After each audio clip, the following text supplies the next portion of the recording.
Deep diving into Edda Poems, a lecture series on Patreon by Maria Kvilhaug. Part 1, Grógaldr, Fjålsvinnsmál, and Hyndluljóð. Chapter 2, The Speech of Much Knowing, Fjålsvinnsmál. Episode 12, The Journey to Utgard. Welcome back to this lecture series on Patreon, where we dive deep into Edda poetry. The first 9 episodes were dedicated to the Grógaldr, the Grow spell. In episode 10, we introduced the Fjålsvinnsmál, the speech of much knowing, which seems to be a continuation of the Grógaldr. The two poems together are often referred to as a singular narrative, the Sveidal. We discussed some research history and went through the 50 verses of this poem as a whole. In episode 11, The Liquid Paths, we began discussing the first 6 verses and various translations and interpretations of these, and how these 6 verses reveal where the story is set to. Utgard, Jötunheimar, the world of thyrses and giants. The path there is dark, moist and dangerous, but necessary for reaching a deeper realm, a golden hall where a mysterious maiden dwells, guarded by an all-knowing Jötun, a giant called Fjålsvidr, much knowing or great wisdom.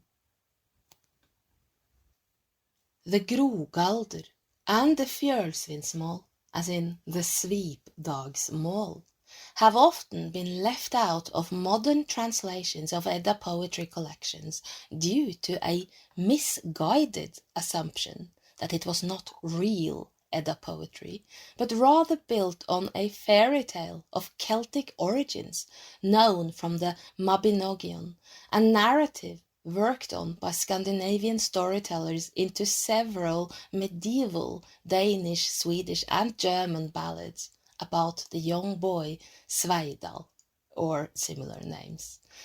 The Edda poems were thought to be late medieval adaptations of this narrative, imitating real Edda poetry. As we discussed in the 2 previous episodes, this assumption is likely wrong, and scholars like Eldar Heide and Lotte Motz have argued convincingly that the poems are in fact old and pagan in origin. They fit right into the general mythical worldview of pre-Christian Edda lore. In this episode, we are going to do a comparative survey going through the several Old Norse myths about gods and men who need to go into or through the giant world in order to learn, grow, and retrieve a hidden power. Sometimes there seems to be a realm within or beyond the giant world, guarded by an all-knowing giant or an all-seeing shepherd, and which seems to blur together with Hel, the world of the dead. This video is made by me, Maria Kvilhaug, for Patreon. The whole series is available on my Patreon, patreon.com, Maria Kvilhaug. And all the throat singing that you may hear is my brother, Thomas Kvilhaug. Enjoy.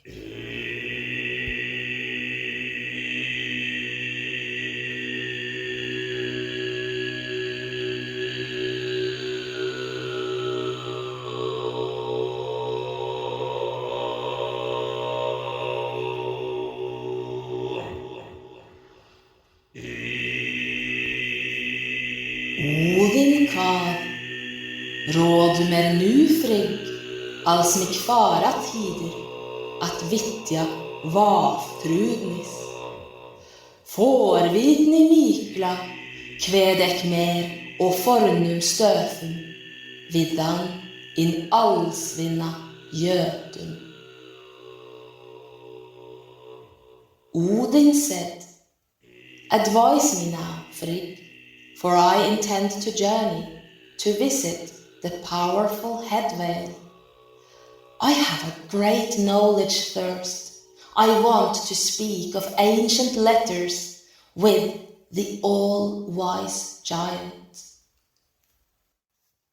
In the Edda poem Fjålsvinnsmál, the god Odin asks his wife Frigg for advice, as he intends to seek hin allsvinna Jötun, the all-wise giant, Fjålsvinnsmál, and contend with him over knowledge and wisdom. The name Fjålsvinnsmál is derived from two words, Vaf, which means a scarf or veil, mostly used for women's head veils, and Thrudnir, meaning the powerful one. Thus I have translated his name as powerful head veil, and the poem Fjålsvinnsmál as the speech of the powerful head veil. Now, when asked, Frigg advises against the journey. She would rather have him stay at home, for, as she says, "Því at engi jötun ek hugða jafnramman sem Fjålsvinnsmál vera." For there is no jötun that I believe is equally powerful as the powerful head veil. But Odin has already decided. He has traveled far and wide. He has tested the powers a lot, and he has tried many things. But this he wants to know, how the powerful head veil has made his hall so cunningly. Then Frigg blessed him. Heil du farer, heil du after kommer, heil du å sinnum ser. Ædi der dugi, vars du skalt alda føder, ordum mæla jötun. May you fare whole, may you return whole, may you be whole on the path. May your wisdom be enough for you where you are going, Father of ages, to speak words with the Jötun. Then Odin set out on his quest for knowledge. He was going to freista ordspeki, thess ins allsvinna Jötuns. He was going to try a word duel with the all-wise Jötun, the all-wise giant. A duel of words where one must know the right questions and provide the right answers, and the one who is speech-bound, the one who cannot ask or answer, loses his head. What follows in the Fjålsvinnsmál is a long dialogue where both god and giant take turns asking questions, wresting knowledge about how the entire universe functions. Mythical knowledge, obviously. Wresting that knowledge from the other. Mostly, Odin does the asking, for the giant is able to explain how everything works. Incidentally, from this dialogue, we, the audience, get a wealth of information about pagan cosmology and mythology. We learn of the beginning times, we learn of giants, of Norns, of the heavenly bodies, of natural powers, and of the destiny of the worlds. The cosmology, history and destiny theme is well known in Edda poetry. The Grimnismål, the speech of the masked, the Völusspå, the divination of the Völva, and the Hyndluljóð, the song of the she-wolf, are all wisdom poems, providing information about the mythical view of the pagan world, the mythical pagan cosmos. As such, they are related to the Fjålsvinnsmál, but rather than being in dialogue form, they mostly take the form of long monologues, dramatic revelations.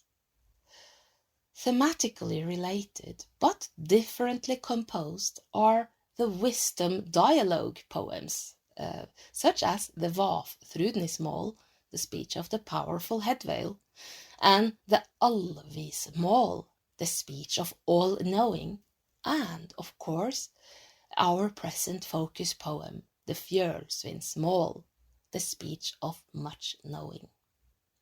Each of these three poems are composed as an interactive dialogue of questions and replies regarding the nature of cosmos and the many worlds. Two of them involve a Jötun, a giant, a Thor, referred to as all-knowing, all-wise, and all-powerful, Vafthrudnir and Fjålsvinnsmál. And when we peek further, both giants seem to represent a giant cosmic power that we also find in other myths, and who often seem to be a focal point in interdimensional traveling. In the Vafthrudnismål, just as Odin has gotten great information about the makings of the cosmos, the god asks the powerful headveil about his own nature and why he is able to answer all these questions about all the worlds. Now the questions are numbered in this one, so this is the 12th question. Seg du dat it 12:e, vi du tiva rök, öll Vafthrudnir viter. Frå jötna runum och allra goda, säger du it sannasta in allsvinni Jötun. So this is Odin speaking. Tell me the 12th, how about the destiny of the powers can you, powerful headveil, know everything? Of the runes of the giants and of all the gods, you speak the truest, the all-knowing Jötun. The powerful headveil responds. Frå jötna runum och allra goda, ek kan säga satt. Því att hvern hef ek heimof kommit, niu kom ek heima, för nifel hel nedan, hinig döja ur helju haler. Of the runes of the giants and of all the gods, I can speak truly, for I have come into every world. 9 worlds did I enter before misty hell below, where the dead come from hell. So as we are going to see, there is a theme of illusions that repeats itself in Norse myths, and they often have to do with giants or with powers from different worlds meeting to exchange knowledge. Could it be that the giant, that powerful headveil, represents a cosmic power of illusion and of knowledge that somehow exists in all the worlds? In the Vafthrudnismål, the all-wise Jötun, Vafthrudnir, the powerful headveil, is able to respond to every question Odin has. only when it comes to the deeper spiritual mystery regarding the death and upcoming resurrection of Baldur does Odin finally ask the tricky question, and the giant immediately and graciously recognizes that he has been conquered. The giant of illusions, perhaps, knows everything about the world of songs and stories, but cannot provide the answer to divine resurrection, and must dissolve before the one who knows it.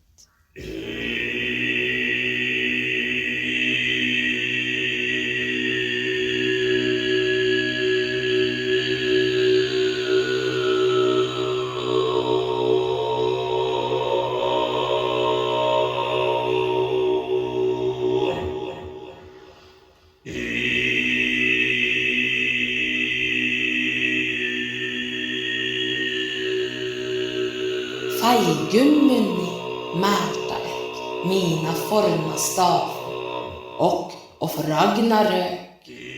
Nu ek vid Odin deidak mina ordspeke. Du visaster bära.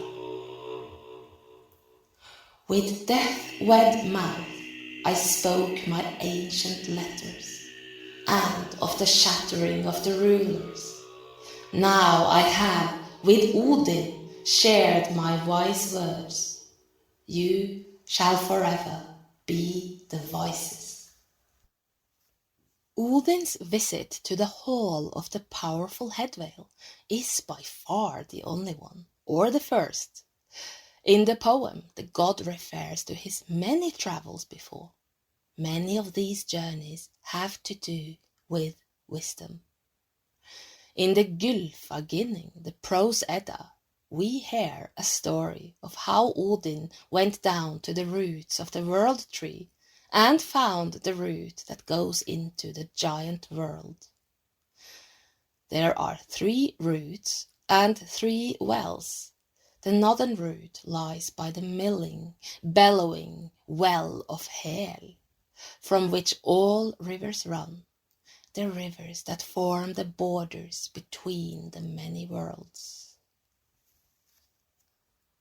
The southern root lies in the heart of Utgard, by the divine parliament place, and here is the Urdarbrunner, the well of origin, guarded by the Norns, goddesses of fate. The oldest Norn, Urdr, takes water and aur from this well and nourishes the world tree with it. The water in this well is so healing that anything that comes into it will spring back to life, healed, whole, and rejuvenated. And anyone who bathes in it will become transparent, transformed. This is also the well from where all the personal Norns derive, those who follow individual beings through their lives. It is also the place where the Norns carve the runes of destiny into the world tree. And it is the healing and rejuvenating and resurrecting power of the well of Urdr, the oldest Norn, which rejuvenates and keeps the tree alive. And the tree represents, of course, our cosmos, so this is a very important place. The eastern root of the world tree goes into the giant world. This root is guarded by the Jötun, Mimir, whose name either means murmurer, as in one who speaks in a murmuring voice, or it refers to memory. The well of the murmurer, or the well of memory, contains all the knowledge of the entire universe, of every world. Everything ever experienced is gathered there, remembered. The all-wise giant who guards the well and the root drinks from this well every day through the horn known as Gjallarhorn, the resounding horn, the very same horn that the god Heimdallr blows through so that the sound reaches every world. The name Heimdallr is actually derived from Heimr, which means the world, and Dalr is something splendid. Into this world did Odin venture on a quest to drink from the well of the giants, so that he too may know everything that has ever transpired in every world. He wanted the mead of wisdom that was in this well, but to be allowed to drink from it, the great giant of universal omniscience demanded that Odin sacrificed one of his eyes and left it in that well before he was allowed to drink and know everything. Now, if you see some cartoon images in the visual version, the video version of this one, these cartoons are taken from my own work that I made in the 1990s when I first began to study Norse myths, and they are now going to be actually published for the first time after more than 20 years, almost 30 years after, by Three Little Sisters publisher, the ones who publish my books as well. So it's going to come out sometime this year, 2024. Gunnlöd merum gav, gullnon stoli å, dryckens dyra mjadar.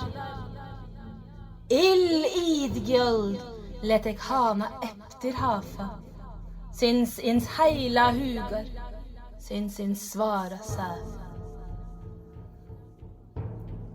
Velkøypt slitar, hefi ek vel noti, fosser frodom vant. Tvi at Oderer nu uppkommen, og alda ves jardar.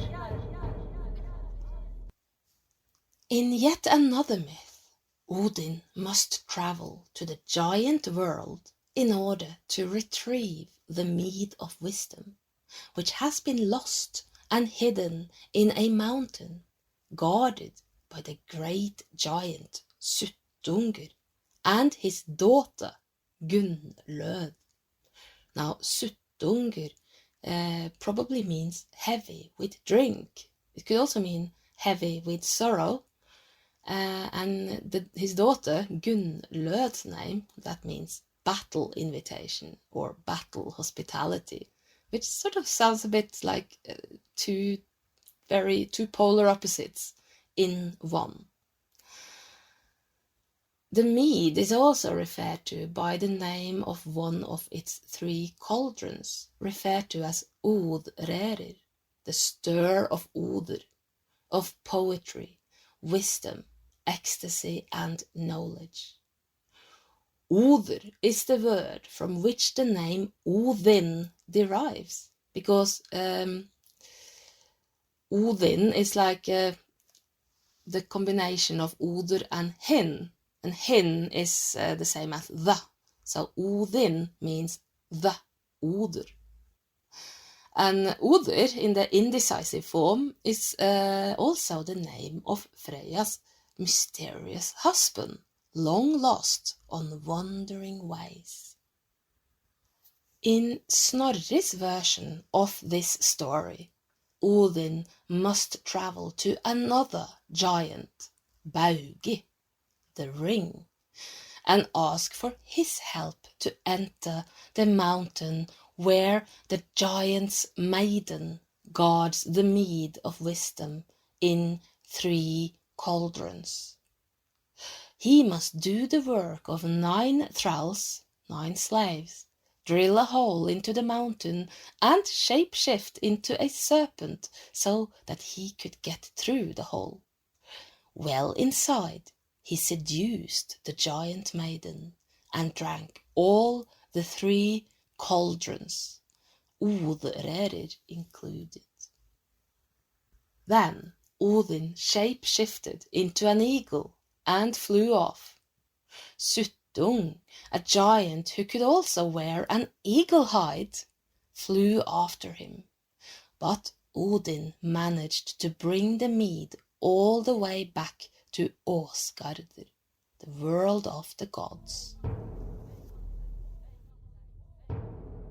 Veit eg at eg hekk vindga meg de å, näter allar 9, Geiri undader och gefin odni, Sjalfur sjalf och mer, och dei meidi mangi veit, vers han av rotomrenn.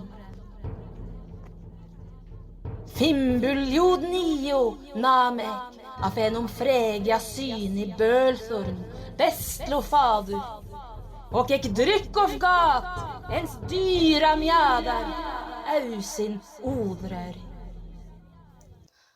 The older source to this myth, the Edda poem Håvamål, is a little different. Here, Odin hangs for 9 days on the world tree, fasting, stabbed by spears, before he peers down into the roots of the tree and discovers the runes of destiny, those carved by the Norns. He also receives 9 powerful songs from a great giant, his own mother's brother. For the gods too have giant relations and origins, and Odin's mother was a giantess. So he learns from a very powerful giant who happens to be his maternal uncle. And also a third thing, he receives a drink of the precious mead ladled out from Utgard. So all 3 roots are presented here, and the Håvamål poem also elaborates the quest for the precious mead in earlier verses. Here, Odin must stand openly before the giant Suttungur in his hall. Odin must display his eloquence and wisdom with many words and swear a ring oath, which indicates marriage, before, seated on a golden chair, the maiden Gunnlöð offers him a drink of the precious mead, ladled from Utgard. With her loving help, he manages to escape out the slippery path through the deadly world of the giants, returning to the world of gods with a gift to the ancient shrines of earth, the sacred mead. It is poured over the sacred runes and sent into all the worlds. Then he becomes wise, a great sage. Då nam eg frövast och froder vära och vaxa och väl havas. Urd mer av urdi, urd sleitadi. Verk mer av verki, verk sleitadi. Runar myntu finna och röna stafi. Mjök stora stafi, mjök stinna stafi. Fådig fimbulfuler och gordo ginregen och reist roptna. Old Norse myths are literally crammed with stories about journeys between the worlds, a journey that usually involves the giant world, whether the giant world be the destination or just a realm one must get through to reach another destination. The need to travel between worlds is actually a central theme to Old Norse myths, and are based on a view of the world, of the cosmos, as consisting of several different worlds, heimir, realities, dimensions, all of which interacted with each other, but which were also separated from each other. The borders between these dimensions are often described as rivers, seas, or veritable walls and fences, or all of them together. Sometimes you have to cross both rivers, seas, and fences, and also slippery paths and mountains. But it was not always this way. The borders were made, came into being at some point, and as soon as the borders were there, steeds were also made so that they could be crossed. For crossing these borders were just as important as building and defending them. We do have a story of origins, a story told by Snorri Sturluson in Gylfaginning, The Visions of the Sorcerer, chapter 42, Æsir rufu æda sína og borgar smíðnum. That is, the Æsir break their oaths to the fortress smith. And this is actually the story of how Sleipnir was born, Odin's 8-legged horse. The story is set within a greater story, the Gylfaginning, the Visions of the Sorcerer, where a certain Gangleri, the tired wanderer, has reached Utgard, the world of the gods. He wants to know of their power and how they have built their world. So this is a journey into the divine world, not into the giant world, but into the divine world. Now, Gangleri happens to be an Odinsheiti, a nickname for Odin.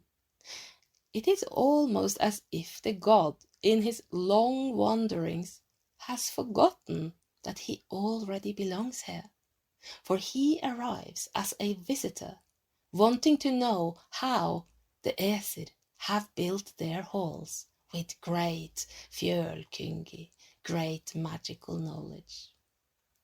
He is met with a trinity of gods called Hor, Jafnhor, and Thridi, which means high, or the high one, equally high, and third. And all these three names are also Odinsheiti, also nicknames for Odin, almost as if the god has met some of his own alter egos as he reaches home, or met himself in the door, although he doesn't remember himself, but he is meeting three different aspects of his own true self. Now, Gangleri wants to ask questions to the Æsir, and they have to answer. It is a word duel, exactly like the one we spoke of in the Fjålsvinnsmál, one where the one who cannot ask the right questions or provide the right answers loses the duel and might die. Gangleri begins to ask questions about how the universe is made and how it works, and the Æsir take turns answering his questions.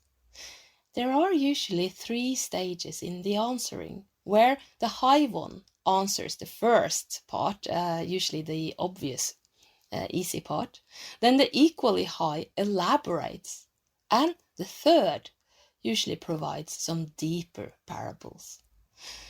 With this dialogue between the wandering visitor and the 3 guardians of the world of the gods, who are in fact one, Snorri provided us with a wealth of information that explains Edda poetry and the pagan cosmology that it was based on. In chapter 42, Gangleri asks what there is to say about Sleipnir, the horse that Odin owns. The name Sleipnir is derived from words for slippery, smooth, wet, gliding, and could be translated as glider, one who moves excellently through the slippery slopes of the moist and dewy paths that lead between the worlds. So the meaning of the name Sleipnir may remind us of the Fjålsvinnsmál, where we learn that the path to the giant world is moist, dewy, wet. A theme also known from the Skirnismál, as we mentioned in the previous episode, episode 11, the liquid paths. The High One explained that to understand Sleipnir, we have to go back to the earliest days of the Unveiling. The term derives from und, which means breath or spirit, and verða, indicating something that is being made, coming into being, or to turn. So this is something about breath and spirit coming into being. So this is the time of origins. So Unveiling is usually understood as the beginning times, the ancient times. And the High One elaborated by saying that this was when the gods had just about managed to establish Midgardr, the middle world, where human reality exists. And they had also made Valhalla in Utgard. Then a certain blacksmith arrived and offered to build a fortress in less than a year and a half, a rock wall so strong it would easily withstand attacks from bergrisum och hrimthursum, mountain giants and frost thyrses. For salary, he wanted Freyja, the sun goddess, and the moon god. The Æsir gathered for parliament. They did want that wall built, a wall between the worlds, but they did not want to give away Freyja, sun or moon. So they set impossible terms, as they thought, hoping to trick the master smith. He would have to build the wall within 1 winter, and if there was even 1 rock missing on the first day of summer, he should have no salary at all.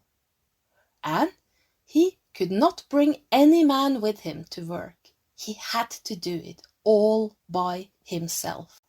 When they set forth these terms, the smith asked if he could use the help of his horse, Svadilfari. And this was a stallion, and Svadilfari, the name, derives from Svadil, which means harm or misfortune, and Fari, traveling. So it sort of means the harm traveler. And Loki made the gods agree to that. But to the Æsir's dismay, the smith and his horse, not the least, worked wonders. As summer approached, the wall was nearly finished. The gods were in danger of losing Freyja, sun and moon. The Æsir met at Parliament again, where the gods and goddesses pass judgment and rule the world. And now they wanted to blame someone for risking Freyja, sun and moon. They all blamed Loki, of course, son of Leaf Island, and promised him a painful death if he could not solve this issue. Loki swore that he would ensure that the building master lost his claim, and that very same night a mare in heat ran out from the forest and started to flirt shamelessly with the stallion. The stallion, harm traveler, became so horny that he broke through his ropes and ran after the mare into the forest, and the stonemason could not stop him. Yes, I say smith and stonemason because he is actually referred to as both in this source. The stonemason realized he could not finish the work in time while the two horses were running together all night. Giant rage came above him, and when the Aesir could identify him as a Jötun, Thor killed him. His skull was smashed, and he was sent down into Niflhel, Misty Hel. But Loki was the one who had assumed the hide of a mare in heat, thus saving the gods from ruin.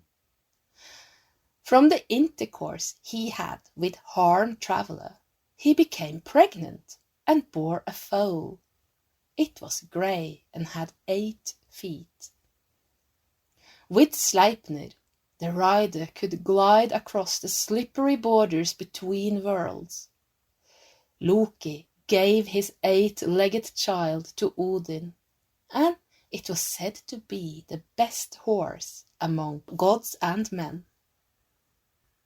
The story tells of how borders came to be raised between the worlds, and of how a steed was made to move through these borders at the same time. The steed is magical, born by shape-shifting and gender swap. A man, Loki, by all accounts is always referred to as a he, a man, but yet giving birth while in the shape of a mare. In one Edda poem, the Hyndluljóð, we hear that Loki became pregnant from eating a woman's roasted heart, and that the woman had impregnated him. What he gave birth to from this unusual, contrary intercourse was Fjålsvinnsmál, sorcery.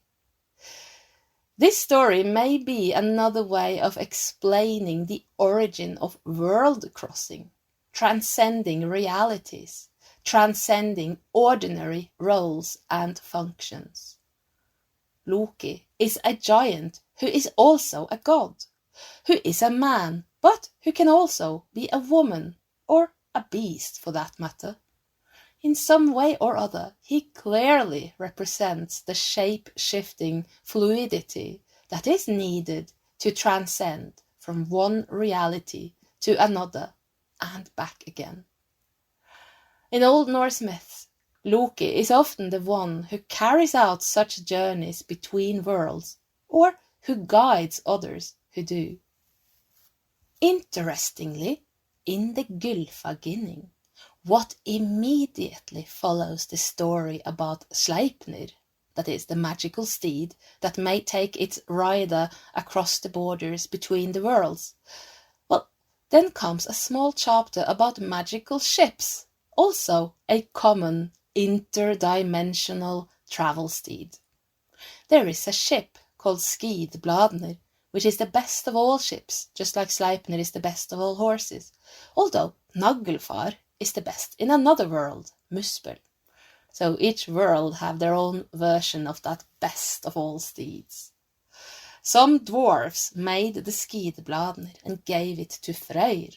This ship can carry anything, no matter how much, and its sail will go wherever one wills it, and it is made with so much magical cunning that it can also be wrapped up like a tablecloth and carried in one's pocket. The theme of the horse and the ship that will take you on magical journeys between realities, between worlds, are introduced right before Snorri begins a veritable list of stories that all have to do with exactly this sort of travelling. He bases himself on Edda and Skaldic poetry, which are also often centered around this very theme. Loki's actions as the origin of reality transcending and between the world traveling opens up for a theme that runs like a red thread through Norse mythology, the journey between the worlds. Interestingly, Loki has a namesake, perhaps an alter ego in the giant world, Utgard Loki of the outer world, or outer world Loki. Just as Snorri had related the story of how Loki gave birth to the gliding steed who could move between worlds, he tells the story of how Loki and Thor together went to see Utgard Loki of the outer world, or outer world Loki. In the Gylfaginning, Gangleri, the wandering visitor to the world of the gods, after hearing the three gods brag about Thor's might and glory, asks if there really has never been a situation where Thor turned out to be the lesser man in Affls saker Edda Poems, in terms of power or great knowledge. The High One tries to divert the question, but Gangleri suggests that he has asked something that they cannot answer. And that is how you lose this word duel.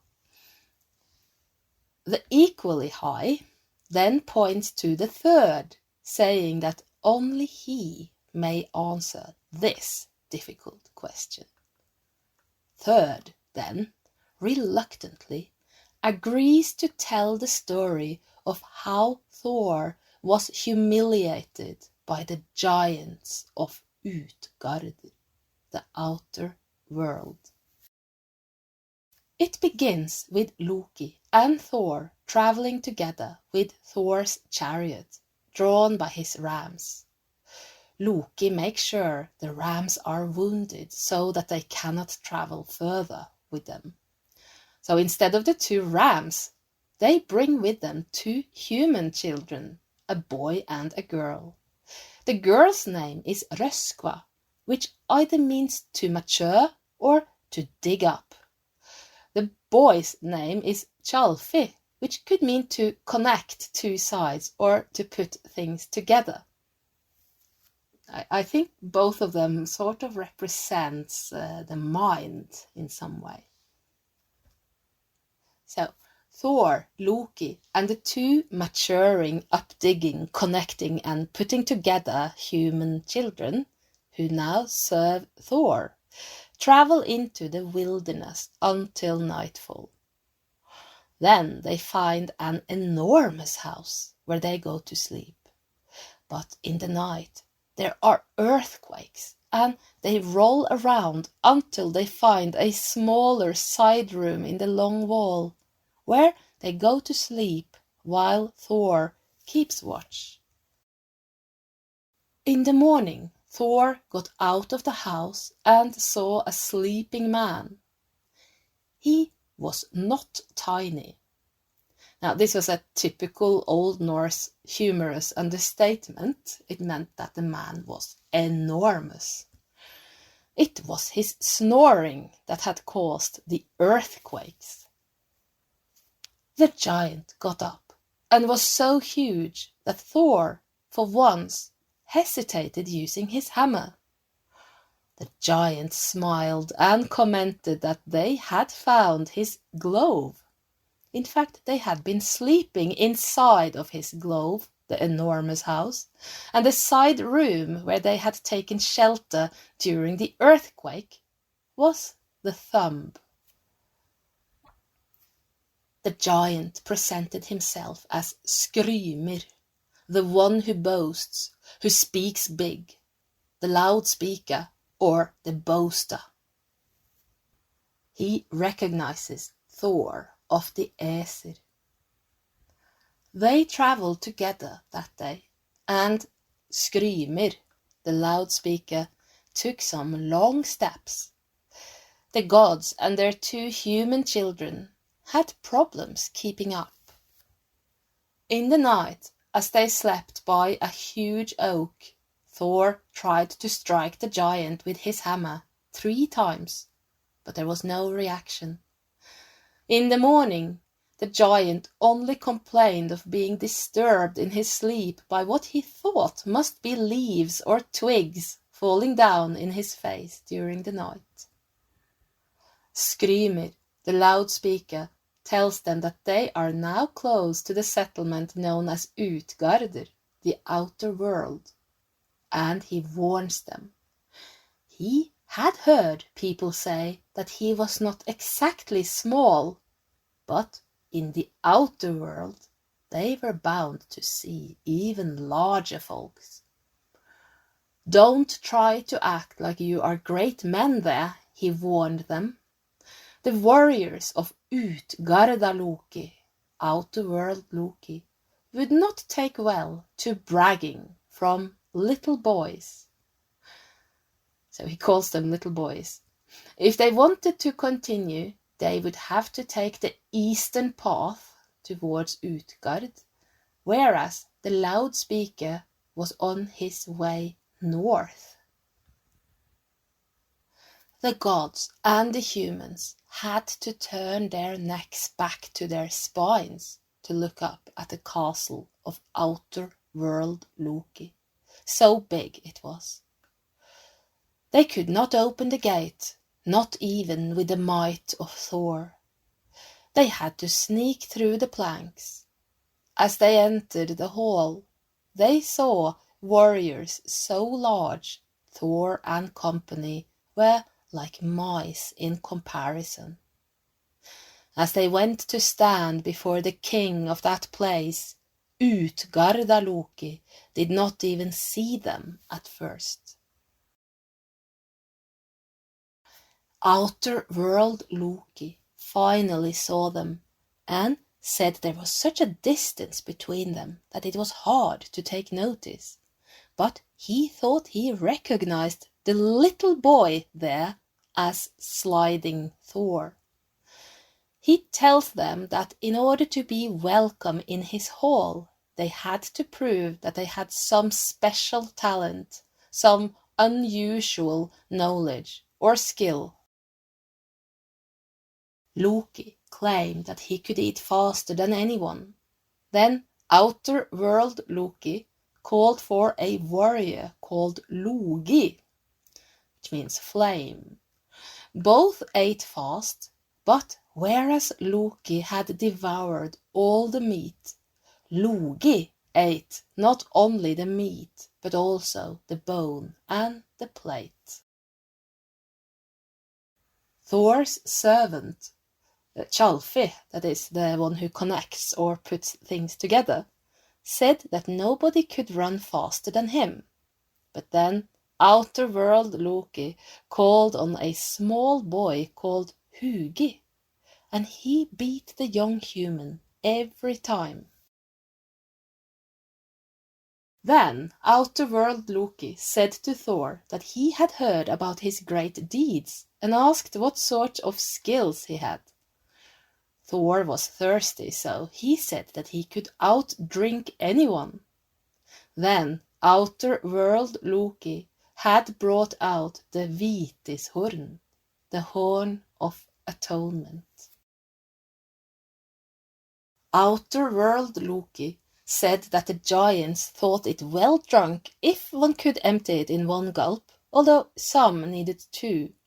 But nobody was so lowly that he could not empty it in 3 gulps. The horn was not so broad, but strangely long, thought Thor. 3 times did Thor drink from the horn of atonement, but the content did not seem to diminish at all. Outer world Loki commented that it was easy to see that he was not very powerful after all, and Thor asked for another challenge. Now, horn of atonement, it could also mean horn of correction or horn of punishment, and we could say that in this story Thor is being punished a bit or corrected for being too full of himself, to thinking himself too great. He has to sort of realize that out there in the great big cosmos, he is not that big. Now, as Thor asked for another challenge, Outer World Loki said that little boys in his hall used to play a game where they tried to lift his cat up from the ground. It was not much of a deed, but then, Outer World Loki said, Thor was not much of a man. Thor tried to lift the cat, but no matter how he lifted, the cat bent and stretched so that its paws never lifted from the ground.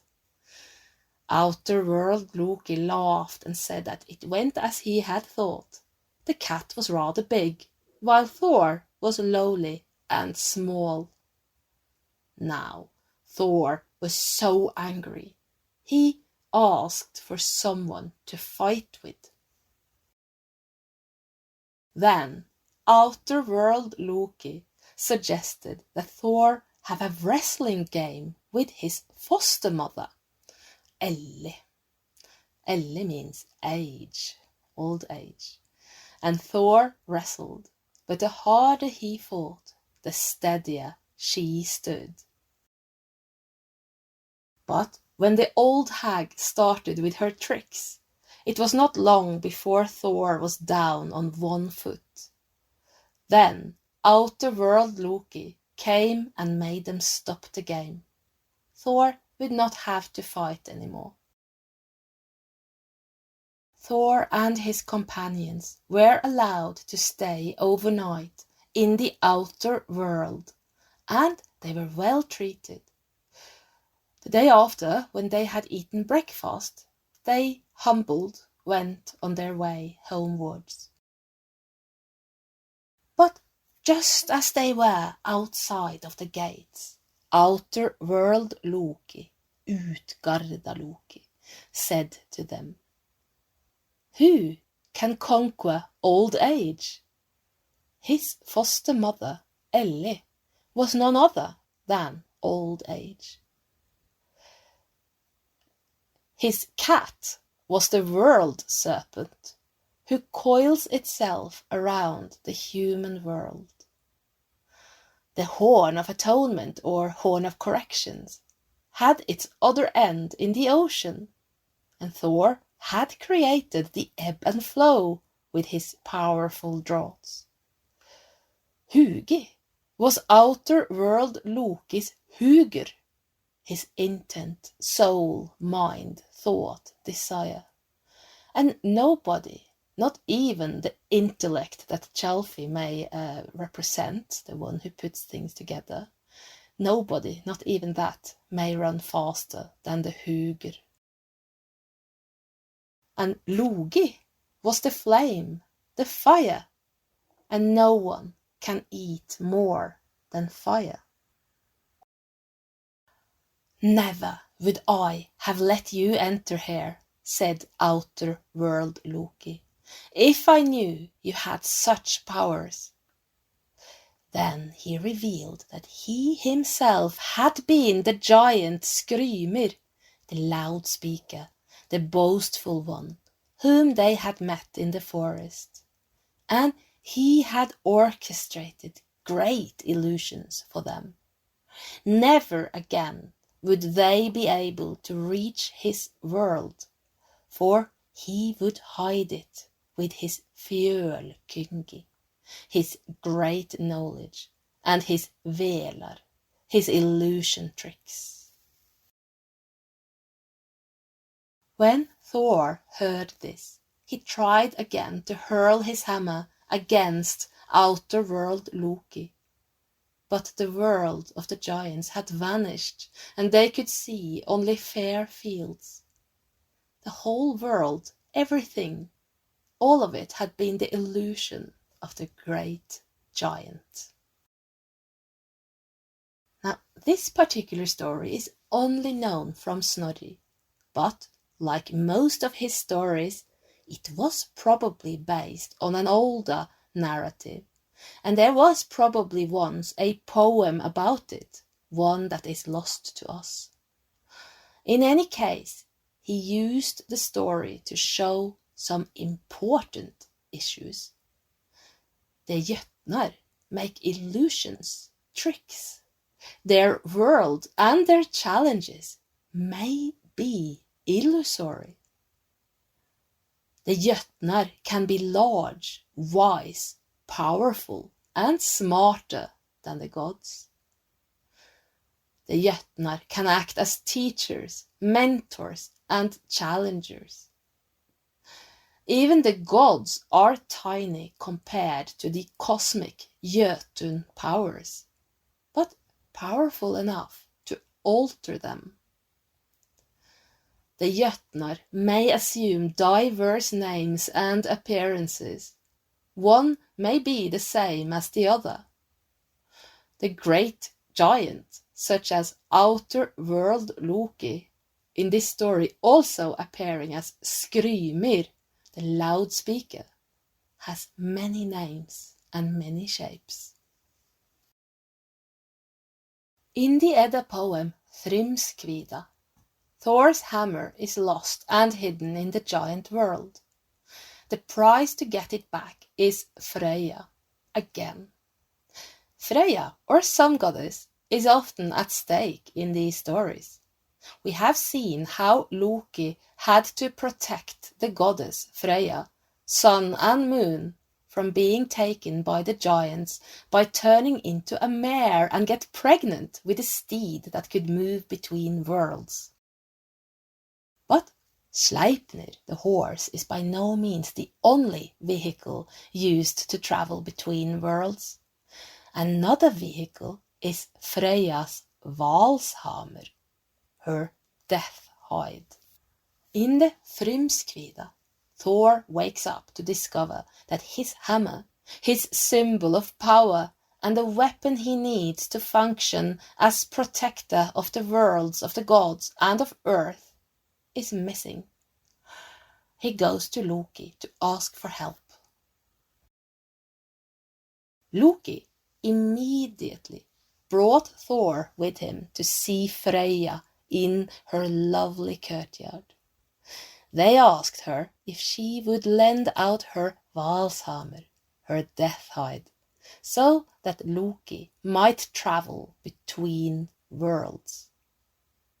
The goddess was happy at their request. She said she would lend it to Loki even if it had been made out of gold or silver. And then Loki donned Freyja's death hide and flew in the shape of a falcon out from the world of the gods and into the world of the giants. His feathers whistled. He sat there on the burial mound, the king of Thyrsis. This time, the king of Thyrsis, that is the king of the giants, is called Thrymr, hence the Fjålsvinnsmál, the song of Thrymr. Now, Thrymr is a name that derives from the verb thruma, meaning a repetitive, rhythmic sound, like a drum beat. When Loki arrived in Thrymheimr, the Thir's king is spinning golden ropes for his she-wolves and trimming the manes of his mares. He asks why Loki has arrived alone in the Jötunheimar, the world of the giants.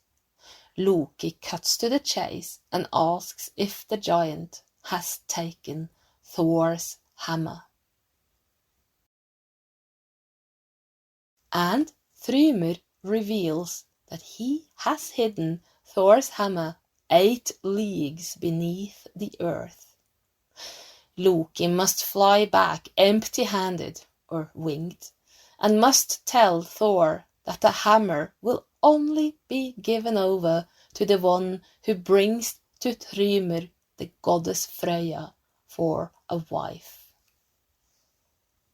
Thor, happy about learning a solution, immediately goes to Freyja and tells her to don the bridal garments, for he was going to take her to the giant world. But Freyja got angry at this request. The earth shook, and the gem of flames, the Brisinga man, broke as Freya reacted to Thor's request. The goddess, raging, refused. Soon, all the gods and the goddesses met up at Parliament to discuss how they could retrieve Thor's hammer. Then said Heimdallr, the bright god. He was clairvoyant as all Vanir. Let us bind around Thor the bridal linen. Let him carry the bright, flaming gem.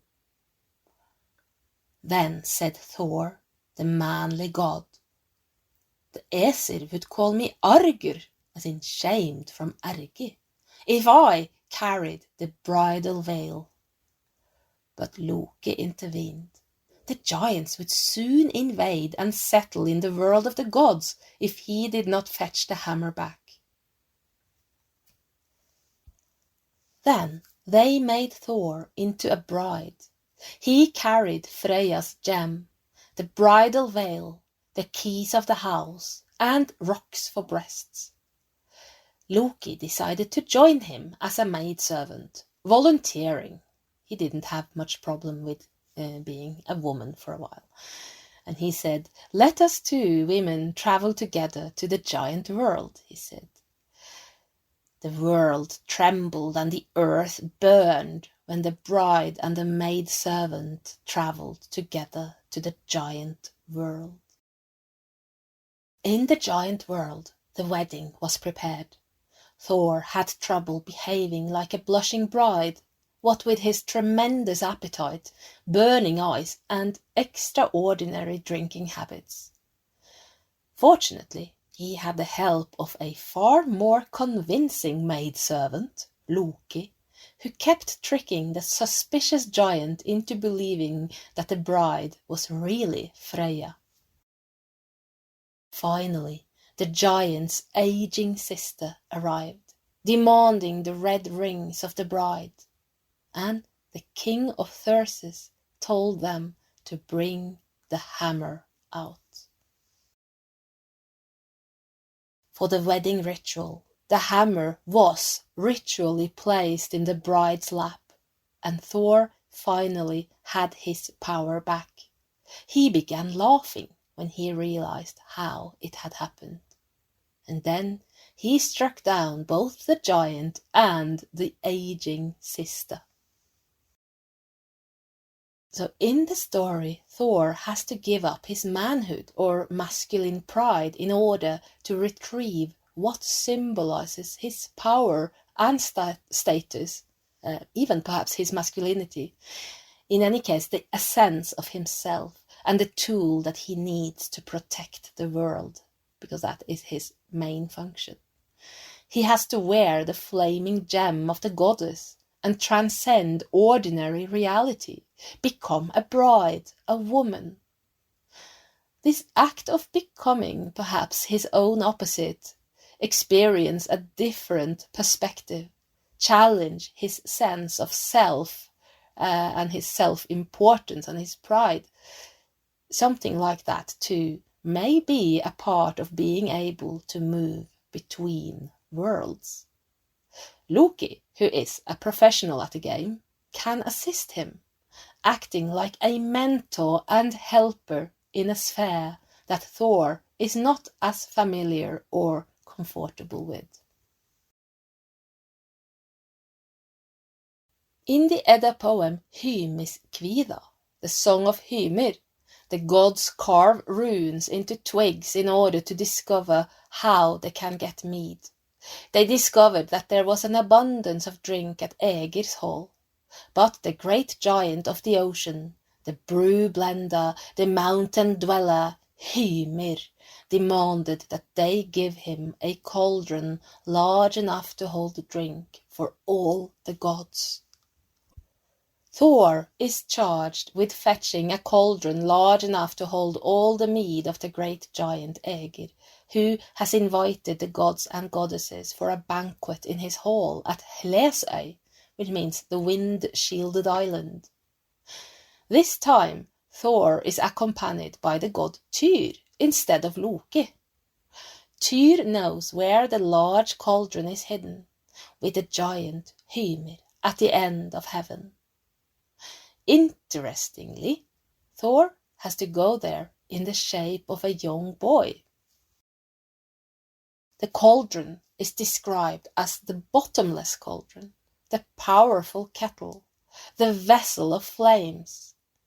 The two gods travelled on foot to the giant's hall.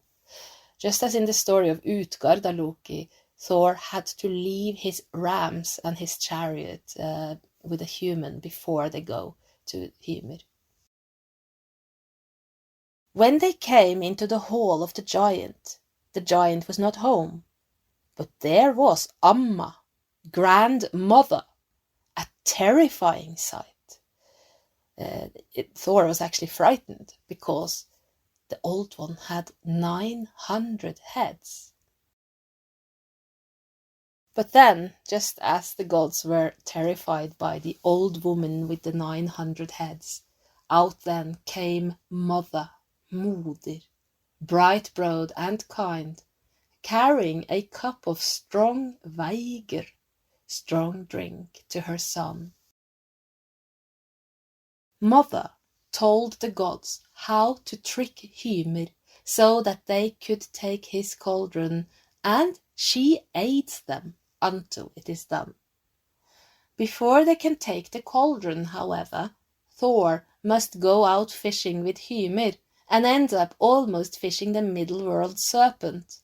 The world threatens to break apart as he pulls the hook, and he gets to see his nemesis in the eyes before it sinks. Later, Thor runs off with the cauldron covering his entire body. Snorri's Gylfaginning deals with Edda poetry, offering explanations to these poems. All the myths told are set within a story where a sorcerer reaches the world of the gods and asks questions about how the world is composed, obviously inspired by a common theme in these poems. In the end, the visitor discovers that everything has been a grand illusion, stories told, stories that became alive and real when they were retold. And he finds himself on an empty field again, much like when Thor and his companions discovered that the entire hall of outer world Loki had been made from illusions. In the second part of his prose Edda, the Skaldskaparmál, the speech of the creation of poetry, Snorri focuses on skaldic poetry, the sorts that deal with mythology. All this, he stated, was to reveal that which is hidden in symbols and subtly composed. This time, the story is set to the banquet that the gods are holding for the giant Ægir. So this time, Ægir the giant Ægir has entered the world of the gods, and they are entertaining him. The skald among the gods, Bragi, entertains Ægir with stories as he keeps asking questions about the red gold and other divine mysteries. The first story told is the one about how the goddess Idunn was abducted by the giant Tjatsi, a giant in eagle-hide, just like Suttungur. Snorri based his story on a skaldic poem reaching back to the end of the 800s by the skald Tjodolf the Wise. I have made a 3-part lecture series about this myth available on my Patreon, so I shall just make a swift summary here. 3 gods are traveling in the wilderness of the early world. They are Odin, Loki, and Hænir. They find a bull and try to cook it in a seidi, an earth oven. And in the poem there are many references to blod, to sacrifice, the meal of the gods, the broad table that is altar, and so on. But the meal will not cook, and it turns out that there is a giant in eagle hide who sits in the top of the great tree above them, demanding the entire sacrifice to himself. He flies off with it. Loki will not accept that the giant in eagle hide takes their whole meal, and he tries to hit the giant with his wand. But the wand stays glued to the eagle hide, and Loki is stuck to the wand, so he is now taken to certain death towards the world of the giants, or the world of death. The giant in eagle hide declares that he will only ever go free if he can bring to him the maiden who heals the aging of the gods, Idunn, the goddess of eternal rejuvenation and immortality, the one who knows the age cure, the ellelyf of the gods. Loki makes sure to bring Idunn to the giant, and she is taken away. But then all the gods begin to wither, age, and are dying. They charge Loki with getting the goddess back, lest they perish. Loki travels in Freyja's Valshammer, her death hide, and he fetches Idunn and brings her back in the form of a seed or nut, the frå Yggdrasils, the seed of Yggdrasil. The giant, just like Suttung flew after Odin in the story of the mead, well, the giant Tjatsi flies after him in eagle hide, but he dies, just as Suttung, as he reaches the world of the gods, who are now returned to immortality because they got their goddess back. This is our oldest source to Old Norse mythology, actually, this poem. It's actually from deep Viking age, just before the year 900 in Norway. In the same poem, we learn the story of how Thor conquered the giant Hrungnir. In Snorri's version, everything begins as Odin rides Sleipnir into the Jötunheimar, the giant worlds, where his formidable horse impresses the giant Hrungnir. Hrungnir means the roaring one. You may notice that many of these giants' names, especially the ones that end with nir, tend to be about voice and sound in some way. Well, the giant Hrungnir, the roaring one, wants to raise his own horse against the gods, because obviously in each world have their best of all vehicles and the best of all horses. So the giants also have a good horse for the purpose of transcending the borders between the worlds. Now, the giant manages to get all the way to the world of the gods on his horse, and then he is invited in for a drink. Hrungnir declares that he is going to bring Valhalla, Freyja, and Sif back to the giant world, and he wants to drink all their divine ale, their red gold mead. And again, as we notice, the goddess is at stake. Thor comes to challenge him, but Hrungnir challenges Thor to a duel back home in the giant world, and Thor accepts the challenge. And so Thor travels to the giant world to contend with the giant Hrungnir's champion, a giant made out of clay, and he, it is said, was all fair. As it is said, he was allhredder. He was complete and utter fair.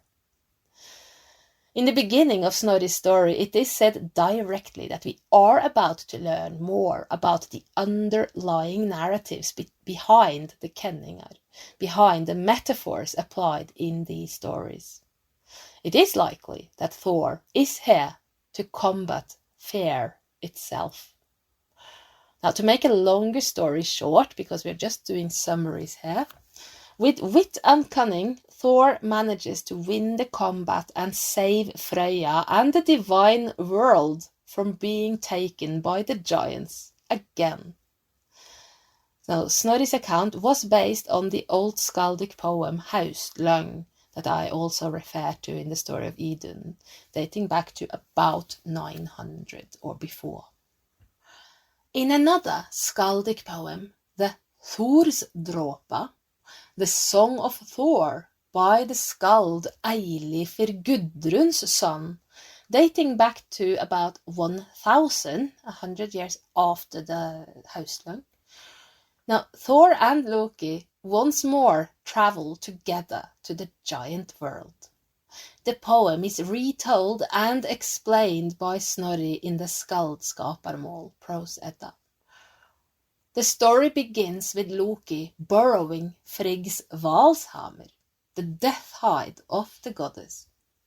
Now, when Snorri suddenly applies Frigg rather than Freyja, it is, and probably also meant to be, an illustration of a common rule in Skaldskap that Snorri was stressing.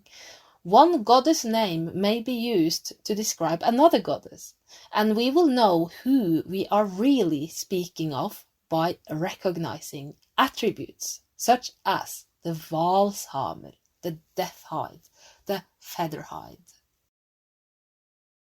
So, wearing the falcon feather-like death hide of the goddess of Sveidal, Loki travels into the giant world and finds Geirröður, Red Spear.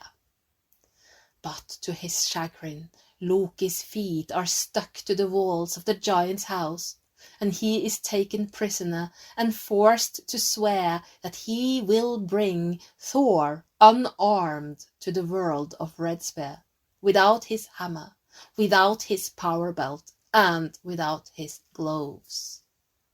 Now, Thor, being very friendly with Loki, these stories happen a long time before we get this story about Loki becoming enemies to the gods in the end. And that story is not... There is a long, big history before that where Loki is the friend of the gods and the companion of the gods, and especially Thor's companion, even though he's actually Odin's blood brother. Now, Thor agrees to this challenge and he leaves all his weapons behind as he travels with Loki to the other world. But just before they reach the river that separates the worlds, they seek the guidance of an old Völva, a giantess called Grógaldr, which means truce or peace. She counsels them on how to proceed, and she lends them her Völva's wand, a völ called Griðarvölur, the wand of truce. She also lends them her own power belt and power gloves. Then, with these weapons of the Völva, Thor and Loki go to the river called Vimur, which means the vibrating or the shaking one. Using the wand of the Völva, Thor is able to get across the river with Loki hanging on to his belt. It is difficult because the river starts flooding as a giantess is pissing into it. But Thor sings a powerful song boasting that his own Åsmegin, his divine power, will only grow as the river grows, and he hurls a rock at the giantess and manages to hold on to Reynir, a word that means both experience and rowan, as in the tree. So it is said that experience is Thor's salvation.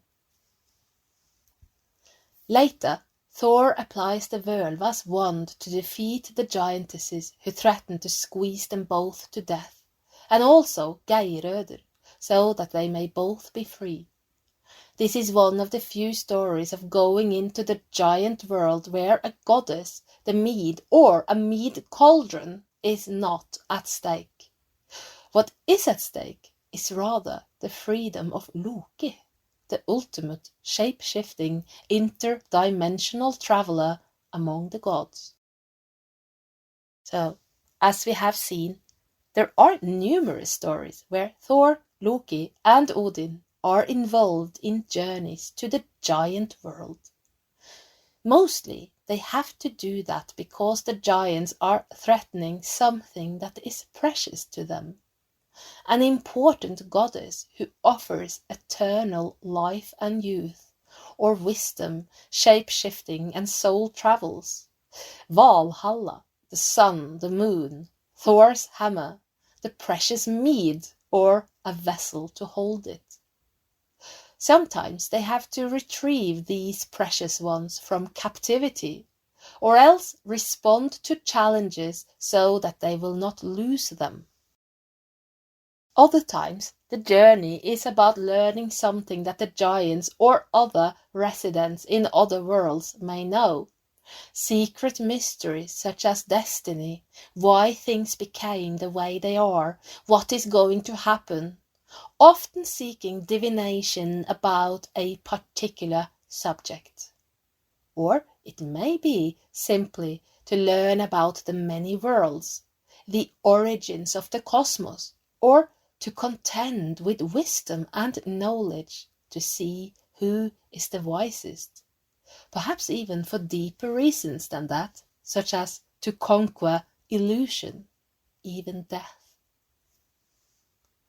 Many of these myths do seem to resemble rituals of initiation, where the initiate has to remove themselves from the ordinary world and go through deadly trials in order to achieve the knowledge and power it takes to become something else. They are initiated into a spiritual mystery, into a sacred office, into a new status in society. When Thor seeks the aid of a Völva, a giantess even, and uses her power tools and wise counsel to survive the trials in the giant world, we are already touching such a theme of initiation. The same may be said of him going into the giant world unarmed, in the shape of a young boy, or in the shape of a woman. Such vulnerability and courage, even the humiliation or humbling act of assuming the role of someone less powerful or just very different from yourself, all this could easily be seen as part of a trial of initiation where the purpose is to grow and become wise. There are other initiation-like stories too, stories more akin to the story of Odin's journey to Utgard and Gunnlod to retrieve the precious mead, connected to the story of his self-sacrifice when he hung for 9 days on the world tree so that he may become wise. Freyr kvad, I gymis Skirnir, exo ganga, mertida mig, armar lysto, en afdadan, allt lupt och löger. Gerdr kvad, inbidu han ganga I Åkarens sal, och dräcka in mära mjöd. Då jag hitt ömk att här ute se min broderbane. In the Skirnir, Freyr sits in Odin's visionary seat and is able to see into all the worlds. Towards the north, which is usually associated with death, in the settlement of the giant Gymir, which means the one who hides something, whom Snorri identifies with Ægir, the terrible, and Heler, the wind-shielded. Anyway, he goes into the settlement of the giant Gymir, who could be identical to the ocean giant Ægir. Well, here Freyr sees a maiden so golden and shining that her arms illuminate the whole world. Freyr becomes very depressed, for he says that the sun goddess refuses to shine upon his desire, and that the gods will not want them together. But his stepmother, Skadi, urges his servant, Skirnir, the Shining One, to see if he can help his lord Freyr. Skirnir asks the god for the horse that can move through the flames and a sword that will fight by itself against the Jötnar, the giants. Then he travels the dark and moist paths until he reaches the settlement of Gymir. Vicious hounds are barking in front of the fences. A shepherd is seated outside of the settlement, sitting out on a burial mound, watching all the paths. He asks what Skirnir is doing here, being neither dead nor dying. Skirnir replies and asks to see the maiden Gardr, which means fence or enclosure, and he's told that since he is neither dead nor dying, he will not see the maiden. But Skirnir's presence is so powerful that the hall of the maiden trembles, and she is alerted, asking the shepherd to let the visitor in. She offers the precious ancient mead, but Skirnir is more interested in getting her to agree to marry Freyr. After a great deal of negotiation and Skirnir demonstrating his ability to cast spells in the form of Galdr, the maiden once more offers him the sacred mead and agrees to the marriage, but just as he thought he had won her over, she reveals that Freyr will only be able to marry her if he can find her in the breezeless grove of Barri after the 9 nights. In Old Norse poetry, wind and breeze and weather tend to symbolize death and mortality, while that which is wind-shielded or breezeless seems to symbolize immortality. Freyr breaks down in tears when he hears the maiden's terms, for he is uncertain if he can survive these terrible brideless nights. And if these 9 nights are anything like those 9 nights of Odin, where he was hanging on the world tree, Freyr may be right to worry. Heil, vert du nu heldersvein, och tak vid vrimkalki, full om forns mjadar. Då hafta ekvat äppla, att mynda aldrig unna vaninga väl.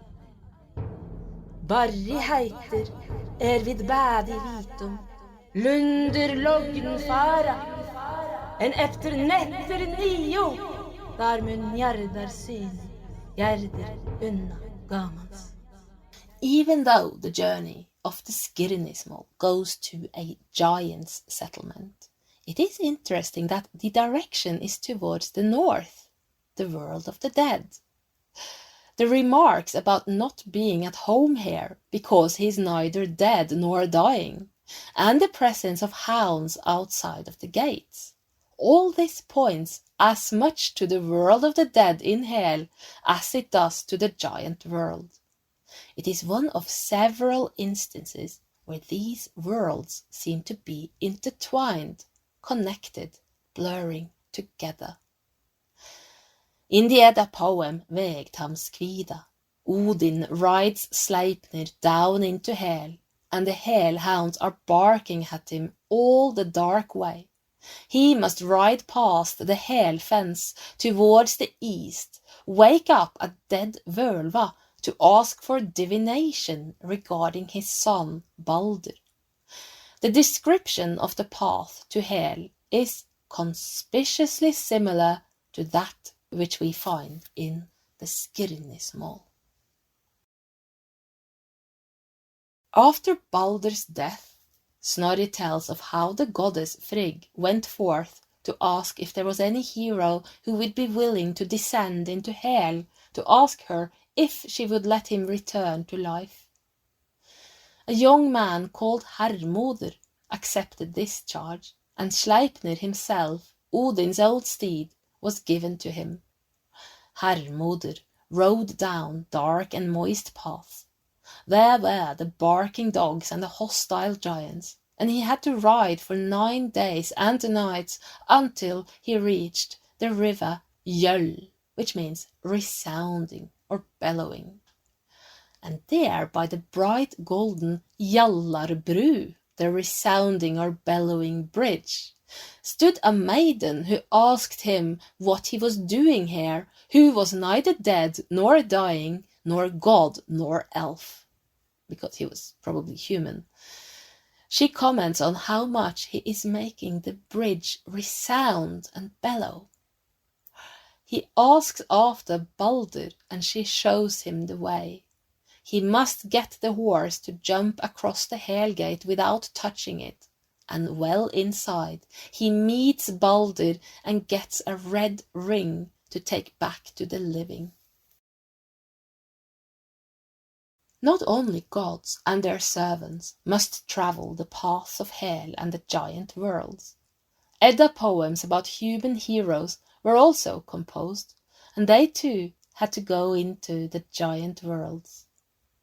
In the Helga Kvida Gjörvardssonar, Atli the earl's son sits out in a sacred grove and listens to the speech of the little birds. He can understand their twittering, and he learns that there is a maiden in the land of sleep in Svavaland, and that he can fetch her for his king, Gjörvardr. Atli must build shrines and sacrifice to the little bird if she is to tell him how to get there, and he does. He travels into the land of sleep and sees that the maiden is a giant's daughter, and that there is another giant's daughter, another maiden there, for himself too, not just for the king. Atli returns to the human world and advises the king Gjörvardr. Together they ascend a sacred mountain from which they can look into the Svavaland, the land of sleep, or the land of the sleep makers. Now they see flames running up to the sky, and they learn that the maidens are in danger of enemy armies. Immediately they go to sleep by a river, and while they sleep, Atli he crosses the river and enters the land of sleep and finds the maidens being guarded by a giant in eagle hide, just like Suttung and Chatsi. He kills the giant in eagle hide and brings the maidens to the human world. The king Gjörvardr gets a giant maiden, and Atli gets the other one. Later, Gjörvardr has a son who speaks little and who has no name. He sits on a burial mound when 9 Valkyrier travel past, and their leader is Svava, the sleeper from Svavaland, the land of sleep. She tells him that his name is Helgi, the Holy One, and that he must win her hand in marriage by conquering her giant suitor. Helgi and Atli, his mentor, must travel by ship into the Fjord of Hatred, where he must contend with a giant called Hati, Hatred, and more giants. The Valkyria's father and brothers are also giants, and they are opposed to their marriage. Helgi wins Svava, and she remains a Valkyria as before, riding air and sea, protecting him and guiding him through his life. Helgi later dies by the Frekastein, the rock of greed, and it is said that both he and his Valkyria Svava are reborn, Enderborin. In the poems of Helgi Hundingsbani, young Helgi lives a careless, violent life as a Viking until he nearly dies and a Valkyria suddenly appears before him, reminding him of their previous lives together. Her name now is Sigurðr from Sefafjöll, that is, from Soul Mountain. And she is also the leader of a 9 Valkyria troop, the daughter and sister of giants, and she's eager to get Helgi before her giant suitor gets her. Helgi goes through many of the same trials as the previous Helgi, and this time he wins the battle of the Rock of Greed, and his Valkyria bride goes into the grave with him and serves the precious mead. He can now enter Valhalla. Väl skolom dräcka, dyrar vägar, þótt mist hafim, munar och landa, skall engi maður Unveiling kväda, þótt mera brösti, benja lite. Nu du bruder, byrgdar I haugi, lofta disir, ja oss lidno. Maybe some of you are surprised that the Valkyrie are said to be the daughters and sisters of the Jötnar, of the giants. But this is just exactly what it says in these poems, in these sources. The Valkyrie do seem to derive from the giant world, and in order to fetch them, you have to go into the giant world and contend with their usually quite hostile family. Griper kvad, hon mun rike om där runar kenna, allar där alder eignast vildo, och av mans tunga mäla värja, liv med läkning, liv du heil, konungur. The story of Helgi Hyndluljóð's younger half-brother, Sigurðr, born after his brother's death, is told over the course of several Edda poems. It is perhaps the richest and most detailed description of a narrative that focuses on the quest for the Valkyria.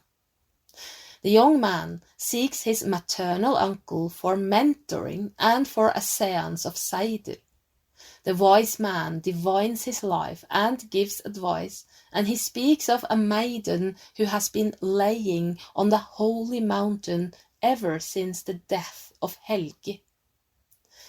If he can wake her from her slumber, she will teach him of runes, of Galdr, of wisdom, and of eloquence. And as we learn later, she does that while offering him the precious mead of memory. Heilir æsir, heilir åsynju, heil sjå in fjølmyta fold, mål och manvit, gefit åker märomtvein, och läknishänder medan lifon. Bjor förek där, Bryntings apalder, Magni blandin och Megintiri.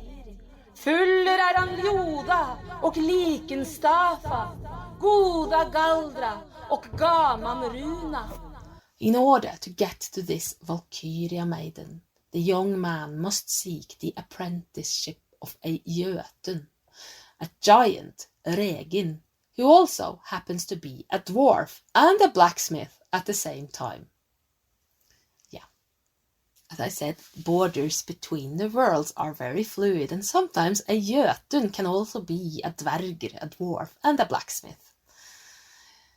He must get a very special horse, Grani, which has the same qualities as Sleipnir, and he must seek the lair of the giant in serpent hide, Fáfnir, who lies coiled on the red gold of the gods. He must conquer the serpent and wrest wisdom from its heart before it dies. He must wear the red gold of the serpent as he rides up the holy mountain, finds the Valkyria's flaming enclosure, enter and wake her up, all this without fear. Then she teaches him wisdom and offers him mead. When Sigurðr later dies, she turns up in Hel to rescue him from the clutches of the stone giantess, declaring that the two of them shall forever dwell together now.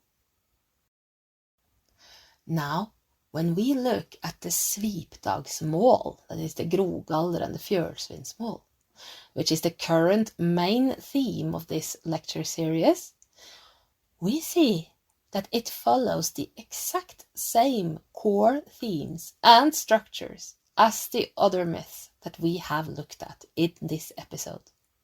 There is a young man seeking mentorship and supernatural guidance, performing a pagan ritual by a burial mound. The Völva mentor offers counsels and spells for a safe journey through natural and supernatural trials on the journey, until he may stand before the spear-strong Jötun. He arrives in the giant world by moist paths, and he sees a fenced hall, golden and bright, guarded by hounds, and he is met by a very wise Jötun, the guardian Fjålsvidr, the much-knowing one. He must wrest from him wisdom that may enable him to reach the inner sanctum of that place, the golden hall where the maiden Menglöd awaits. So I end this here, and we are going to continue looking at the Fjålsvinnsmál and the next verses from verse 7 onwards in the next episode 13. Thank you for listening or for watching.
Utgard, han så uppomkomma, fyrsa tjodar kök.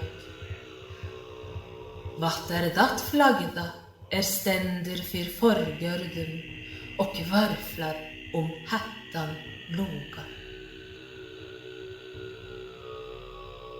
Outside of the settlement, he saw one coming up to the home of the Thor's peoples. What is that sorcerer who stands before the courtyard and wonder about the mortally dangerous flame? Vers du leitar, Edda vers du a leitum ert, Edda vat vilt du, vinlaus vita. Urgar brauter, arna du after hedan, åtta du här, verndar vaner veru. What are you seeking? Or what are you searching for? Or what do you, friendless one, want to know? On wet paths you must travel back from here. You may not, lacking protection, be here. Komu maður kvad, vart dat flagda, ständer för förgardi, och bydrat lidandum löd. Sämdar urda laus, hefer du, segger of lifat, och halt du heim hedan. The arriving man said, What is that sorcerer who stands before the settlement and fails to offer hospitality to the traveler? Without words of recommendation have you fully lived, so turn home from here.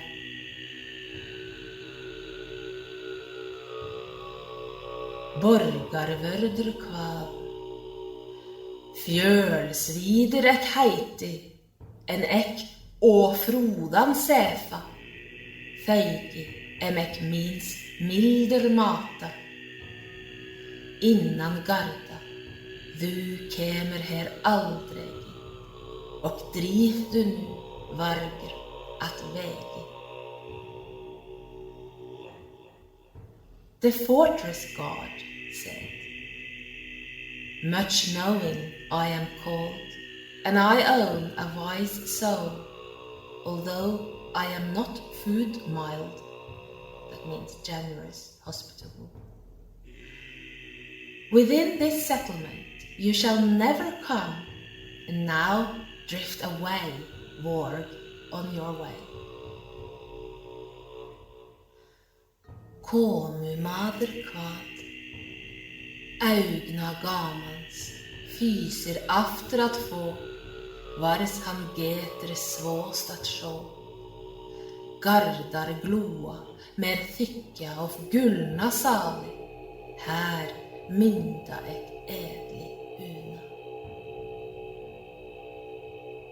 The arriving man said, the joy of the eyes one desires to have again, where one may see it is lovely. The settlement glows, I think, from the golden halls. Here I would enjoy to stay.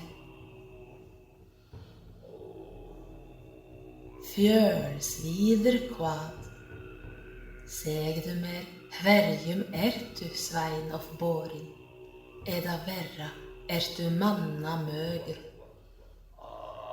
Komu maður kvad, vindkaldr ek heiti, vårkaldr het min fader, þess var Fjølkaldr fader. Much knowing said, tell me, of whom have you, boy, been born? Of what people are you the son? The arriving man said, Wind Cold is my name, Spring Cold was my father, Very Cold was his father. Vindkaldr kvad, segdu mer that Fjølsvidr, ek frägna mun, och ek vilja vita. Ver här räder, och rike häfer, eigen och audsölen. Wind Cold said, tell me this, much knowing, that which I will ask you, and I want to know it. Who rules here and has the power over these lands and abundant halls?